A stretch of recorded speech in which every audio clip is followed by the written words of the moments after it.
Hi, everyone, and welcome to a really special episode of Talking Insomnia with Chris. Chris, welcome. Thank you, Daniel. It's nice to finally be on your channel. Absolutely, so nice to see you. Meet you face to face or screen to screen or whatever we want to call it. And so, for those of you who don't, anyone who doesn't know Chris, you were my client in Bedtime. We worked for I think a couple of months together. You graduated, and you sent me an email I think just last week saying you were doing really well and you wanted to share on the channel. So I'm super grateful for that. But in customary fashion, I'll ask you first, how did you find me? I've basically been on the insomnia journey since 2016. After years of basically struggling, I came across your channel just before the pandemic, late 2019. So I've been a bit of a long time lurker on your channel. I've commented, and finally in February of this year, I hired you through a Bedtime app. Absolutely. All right. So you found the channel, eventually went on Bedtime. All right. So with that said, I think just take us back to how it all started, and we'll talk about your entire journey. Sure. So basically, I think like a lot of people who have been down this road, it's hard to particularly pinpoint an exact day where it started. What I do know is it was a very stressful time for me. I was in the process of weaning myself off of an antidepressant that I was on for many years. My son was recently diagnosed with autism. His behavior was proving to be especially challenging in the home. There was just a lot going on. I do remember having some nights where I started sleeping not very well. It wasn't consistent. There were nights there in between where I did sleep okay. But I want to say probably the beginning of 2017 is where I felt I had a problem. And it was basically a consistent thing where I was sleeping very little. Some nights, 2 or 3 hours of sleep. Some nights I was completely awake. And I did not know how to make sense of any of it. Absolutely. So yes, you hear this story often that there was a little bit of little trouble, but as you said, when 2017 started, that's when you kind of identified, or the brain identified, like something's going on. You start paying attention to this, and Exactly. And what often happens then is, of course, you have this, like, you start experimenting with things, trying different things. Is that what happened, or what happened next for you? Yeah, I mean, it didn't take long for me to go down the rabbit hole. I tried everything from A to Z. I had a sleep study done just to rule out insomnia or any other sleep disorders. I tried numerous prescription medications, CBD oils, supplements. I had a brain scan done to rule out a pituitary tumor. And to my disappointment, there was no tumor. I was actually disappointed. I was searching for a solution. I wanted something to be found, and nothing would be found. I had TMS therapy, which is modern day shock therapy. You name it, I tried it. And, it's funny looking back now, I understand that those things couldn't reach the deeper recesses of the mind where the fear really lay. I would get some temporary relief, say taking a prescription drug, maybe because I was just solely exhausted. But it would only work for a week or two, and then I was back in the battle. 100%, yeah. And so yeah, I hear that it wasn't like, some people say like I was on this medication for a long time and then I stopped it. For you, it was more like shorter spurts, like you try this, didn't work, you try this other thing, et cetera, right? Yeah, definitely. Nothing ever really lasted long enough, and it was just bouncing from one thing to another. 100%. And during this time, like, how were you functioning? Were you still working, or did you have obligations, or how was things in general? I was working. I'm self-employed. I was self-employed then, which helped. I can more or less create my own hours, but barely functioning. Anxiety through the roof. It was definitely putting a damper on my family life. Every symptom I had, anxiety, irritability, just depressed, just feeling lost and hopeless, barely functioning. Absolutely, hanging in there, and now, and that's like, again, so this was 2017. We have 2018, and it was like 29. So for 2 years, was it pretty much like this for 2 years, or was it a lot of ups and downs, or like it was pretty intense for 2 years? It was intense for at least 2 years. Wow. I want to say more. But you know, if it wasn't for my family, I mean, I'll be completely honest. In, you know, I don't have to look that far back. I mean, in March of 2019, I completely lost it. I had a nervous breakdown, and I was in the psychiatric ward for almost a week. Wow. Wow. I was very suicidal, Daniel. Oh my goodness. And I just, you know, the first thing that comes to mind there is like, of course, that you know, the decision to like, I gotta go to the ER or I gotta be admitted, that tells you like how, in what intense struggle you are. And then it can be so confusing to me when of course, and I want to of course hear your opinion on this, but to many of my clients, many people I interact with, it can be so confusing because you're basically, you're still not, you don't understand, you're not really taught what's happening, you don't understand it, and you're kind of being pushed like these really heavy medications, and then when you come out, it seems like, wow, I really needed to do that. I needed all that medication, all that things just to kind of survive, which often creates more fear because then you're even more afraid of this happening again, etc. But what was your experience like? As far as the medication goes, I'm thinking more of the whole, like, I think that the experience when you get admitted and you get like prescribed these heavy medications can be very scary and make me actually kind of even more pressured to kind of like sleep more so you don't have that happen again, something like that. But what was that? How do you feel about that? The thing is, you start questioning, you know, what's really going on. Is this something, am I having an issue sleeping because I just can't sleep, or is there something underlying? You know, you keep going to doctors, you keep taking all these medications, nothing helps. Are you just a lost cause? I mean, are you going crazy? It's absolutely. Yeah. Wow. Well, that's I appreciate you sharing this so much, because a lot of people in the community I know will hear this and say like, that happened to me too, and it's just so amazing to hear, you know, what we're going to next, where things start to change. So okay, up until even March of this year, things were very intense, and again, and that's where, so when did things start to change? You start to see things a little bit more clearly. The last thing that I tried, believe it or not, was CBT therapy. I hired a therapist to help me, and I felt no relief. It didn't make any sense to me. The monitoring, trying to keep track of how many hours I was sleeping, how many minutes I was in bed. You know, they tell you if you're in bed for more than 15 minutes, get out of bed, things like that. It's right off the jump. It made no sense to me whatsoever. I just told myself, I remember telling my wife, who can sleep like this? I mean, this just doesn't make any sense. And I think shortly after that, I came across your videos, and you were pretty much teaching the same things that I had thought regarding insomnia. And I mean, you were just Daniel, you were a breath of fresh air. I mean, the way that you're just so calm and collective and funny, and you just really gave me hope that I really needed at that time. So I started watching your videos, and they resonated with me. They made me feel at ease right away. And that's when it all started for me. So glad to hear this. And you, to stay on that topic for just a little second more, like when you did this like CBT-I, and people are saying like you should like spend less time in bed, get out of bed if you can't sleep in, Right. that intuitively didn't make sense to you. And you had some idea that probably the opposite way is better. Can you explore, stay a little bit, or explore that a little bit more? Right. I mean, for me, it was just logic. I mean, it made no sense to me how someone such as myself, who was already in a state of constant hypervigilance, hyper aware, trying to be in control all the time, was being asked to be in control all the time. It just, I was dumbfounded.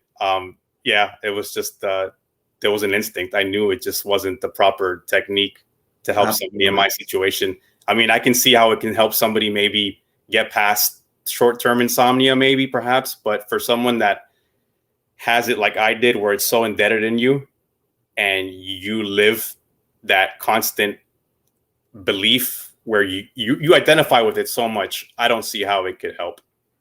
100%. And I'm glad you saw that clearly. Now, did you, was it like, mostly CBT is like a 6-week course or an 8-week course or something like that. Was it like that? And did you complete it, or you kind of like said early on that you abandoned it?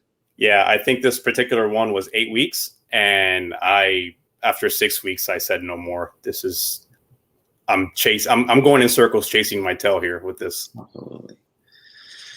All right. And did you then spend some time maybe learning through my videos, or did you pretty shortly after that go on to Bedtime, or what happened? No, I lingered for a while watching your videos. I found myself giving advice to people in the comments sections. I felt like I had so much to give. I mean, I've been dealing with this for so long now, and it felt good helping other people on there. So I kind of did that for a little while. And in doing so, I found that I was actually starting to sleep better some nights, kind of practicing what I was preaching. And, my mind started to kind of deflect away from insomnia. I started to look more at the anxiety in general. So I started implementing techniques like meditation, mindfulness meditation in my life. Looking back now, I think what I really wanted was, you ask yourself, why do you want to sleep? And most people will say, well, I want to feel refreshed in the morning. I want to get up and hit the road running and all these things. But I think for me, a lot of it was just stopping the momentum of my mind. I just wanted to stop thinking. And you don't really have to sleep in order to achieve that. You can do that through so many things. There's meditation. There's walks in the park, spending time with your family. So I basically started to implement those things. Absolutely. And so even before you like hired me and started working with me, you were starting to see things were getting a little bit better. Yes. And I remember that, and I want to thank you and everyone else who helps out in the comment section. That's so amazing. But then was it that you, I can't remember, was it that you felt like, oh, I'm kind of getting stuck, or you had kind of a speed bump and you said, I think I need more help, or what made you become my client? I felt I wasn't out of the woods yet. This is something, again, I identified with still very strongly. I was having good nights. They were there. There was a belief of hope there, but it's something that's very hard to shake off. It was years in the making. I think that it takes a while for the body to register what the mind is telling. I was telling myself that I didn't care anymore about sleep and things like that. And genuinely, sometimes I would lay in bed and I would feel relaxed, but then the hypnotic jerks would still come, the palpitations would still come. And I realize now it takes a while for the body to actually catch up to what the mind is saying. So I actually came across someone on Reddit who was talking about your services, BedTyme. And I spoke with her privately, and she highly recommended you. And I said, you know what? I think I'm finally ready. I had thought about hiring you back in 2019, but I was just such a pessimist. I didn't think I was ready for any change. To be honest with you. Absolutely. And I think, I sometimes have had clients who were like things were completely, they don't have any understanding of what's happening at all, which is challenging, but it can work too. But I think when I have clients that were where you were at, you've already spent some time on the channel, you're starting to understand things. It does help a lot, and it makes things much easier. So for anyone out there, it is a good place to start working with somebody when you have that foundation, if you will. But something I wanted to ask, which is escaping you right now. But so we'll just go to the other thing, which was, okay, so you said, okay, let me try this. You sign up for Bedtime, and much of the educational material is similar to the YouTube channel, but then you have access to like a coach that you can talk to. But how was the experience when you started Bedtime, and from there? It was nice. It was nice. I felt like I had someone to hold me. I don't know if accountable is the right word, but just extra support. It was like having a support system right in my pocket. It was nice to know that I had you at my disposal when I needed you. I very much appreciate it. And the way it's formatted, I mean, it's, I love the illustrations. It's very much like the book, Set It and Forget It, which I did read before hiring you, by the way. And the book was a big help as well. But yeah, I mean, the app, I can't say enough about it. I mean, it's nice to know that if I do wake up and I'm feeling a bit of discouragement because I didn't sleep well the night prior, I can reach out to you and you're only a moments away. And you always have the right responses to say and kind of redirect the mind, So nice to hear. And that's kind of what you said was exactly what I was hoping when I started working on this app, was that, you could have like this thing in your pocket, like, like it really right. help it. Now, what I remember from working with you, I mean, I remember many things, but specifically was that you would send me a message, and I think you already understood a lot about like sleep and that part. To me, what I remember was mostly working with like that self-kindness, with so often we're like criticizing ourselves, we're hard on ourselves. So I just remember I get a message from you, and I would often, it would be like something of like, I think you can be gentler, kinder to yourself. And then often I got a message from you that was quite like, it was quite a little bit harsh, you were kind of hard on yourself. And then I sent the message. And then what always surprised me was how quickly you went back and said, yeah. You're right. You can be, and it's like so much easier. It's like, oh, wow, that really, I remember that. So. Yeah. I mean, there were nights where I'd still maybe take a sleeping pill here and there, and I'd wake up and I'd beat myself up for it. And I totally forgot that I slept good for 6 nights in a row. And, you don't see that. I mean, you always say, the path, no path is linear, and, you're going to have your ups and downs. And sometimes we need that gentle reminder, Another thing I want to say about the app, the good thing about it is the convenience of it. Like I said, you're there, you respond right away versus someone feeling a certain way, a negative way towards insomnia, and just kind of sitting with that feeling for too long. It's nice that you can get it out there and quickly just squash it. Absolutely. And I think that's where, the traditional way, and by the way, like myself, when I was working as a sleep doctor, I saw this myself too, that I would have a patient with insomnia, and then I would do like this educational thing and say, and then it would basically be like, see you in 2 weeks. And then it felt right. terrible, because I was like, what is this person going to do for 2 weeks? And very tricky, that model. So what I teach myself now to like people who want to be sleep coaches, who you're thinking of, and we'll talk more about that later, but is that you I think you sort of have to have some, even if you're a sleep coach and you do like a weekly Zoom session or something like that, you sort of have to have some way your clients can communicate with you all the time, and maybe not expect a reply like immediately, but within 24 hours, within some, so, right. so you have that, right? I think it's so important. Definitely. And so yeah, you started Bedtime, and things were already kind of getting better, but this, things were proceeding in a nice fashion, I would say. So would you say, I know this is also, just like you said, it's hard to say like, this is when it started. It's also hard to say like, this is when it ended, but when would you say like, you felt like, I think I'm ready to graduate, or really see things clearly, or something like that? I think fairly quickly after starting your program. I started in February. I want to say maybe 2 months after. Yep. Things really started to shift for the better. 100%. So glad to hear that. And, oftentimes I talk a lot about this channel, how like the struggle with insomnia can teach us things that help in other areas of your life too. Like, have you felt that as well? Definitely, especially with my anxiety. I mean, they're 2 branches from the same tree. I don't think there's any insomniac out there that doesn't have anxiety. I mean, to worry about sleep is anxiety. Yes. So it's helped me a lot in that fashion. I mean, oftentimes when you were coaching me, it felt like I was seeing someone for my insomnia. So I'm definitely more easygoing person, less stressed, less in my head, for sure. Super, super glad to hear this. And then you and I are going to talk privately right after this, of course. But I also want to say, as we're recording this as well, I just want to mention that you have been thinking yourself about becoming a sleep coach. Yeah, I have.